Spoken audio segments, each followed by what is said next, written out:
An-Nawawi rahimahullah menyebutkan juga yang terlarang di masjid adalah bau-bau yang karihah, bau-bau yang tidak enak, bau-bau yang mengganggu. Pada umumnya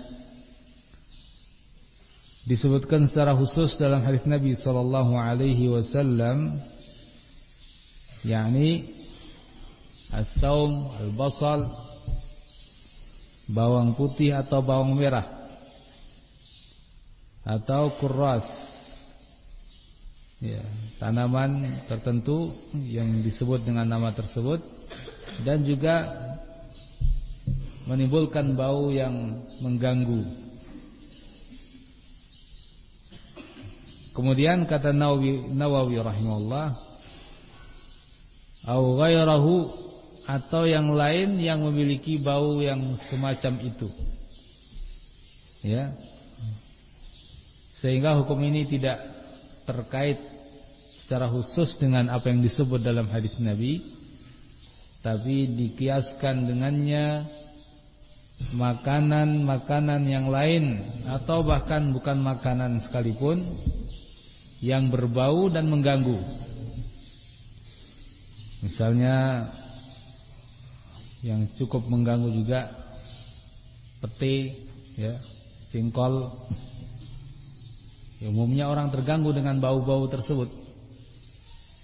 Walaupun sebagian orang tidak merasa terganggu, tapi keumuman masyarakat tidak suka dengan bau itu. Apalagi bau rokok juga demikian, atau bau-bau yang lain. Oleh karenanya, sementara bau itu masih ada padanya, dia dilarang ke masjid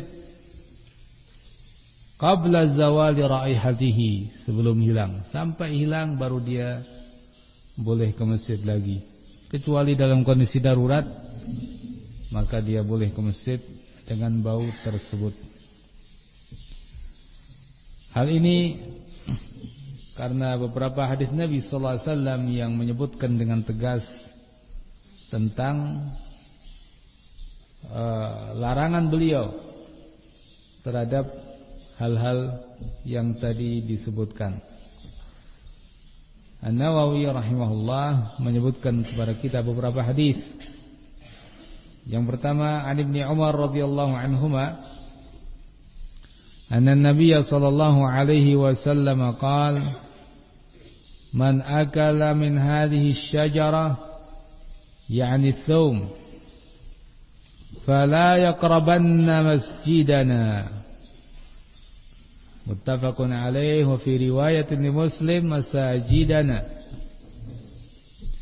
Dari sahabat Ibnu Umar, semoga Allah meridai keduanya, bahwa Nabi sallallahu alaihi wasallam bersabda, man akala min hadhihi syajarah, siapa yang memakan min hadhihi syajarah, dari pohon ini, yakni ats-tsum, bawang putih,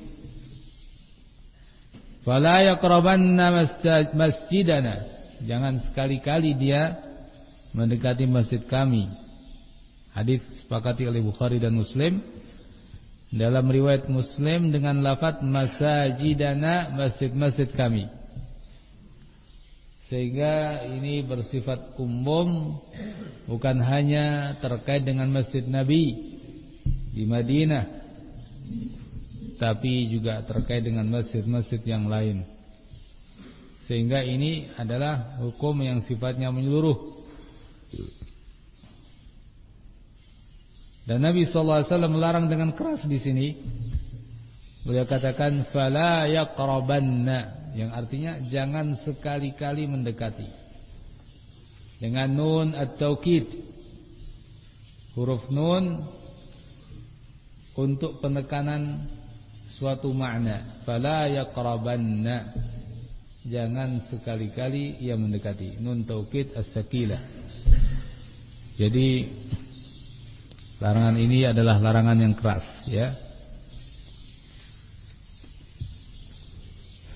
Wa an Anas radhiyallahu an qala an-nabiy sallallahu alaihi wasallam man akala min hadhihi asy-syajara fala yaqrabanna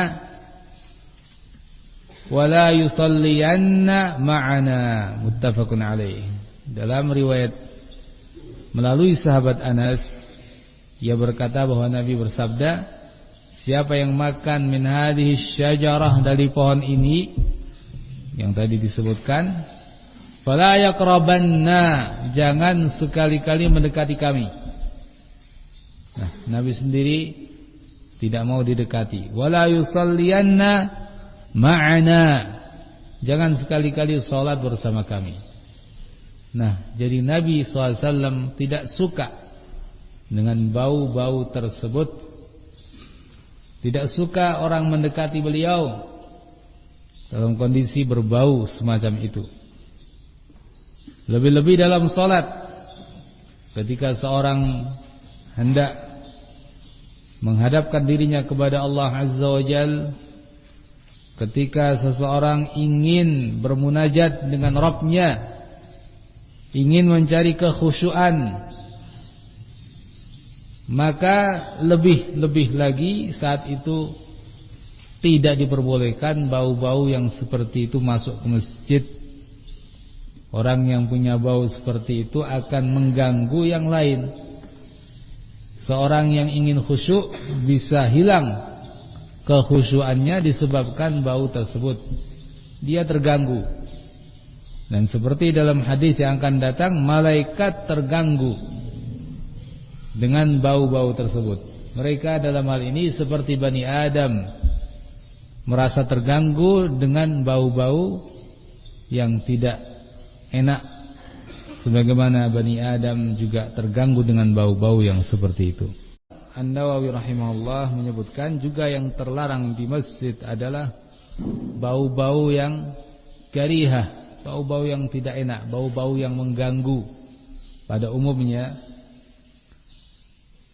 disebutkan secara khusus dalam hadis Nabi sallallahu alaihi wasallam, yakni as-saum, al-basal, bawang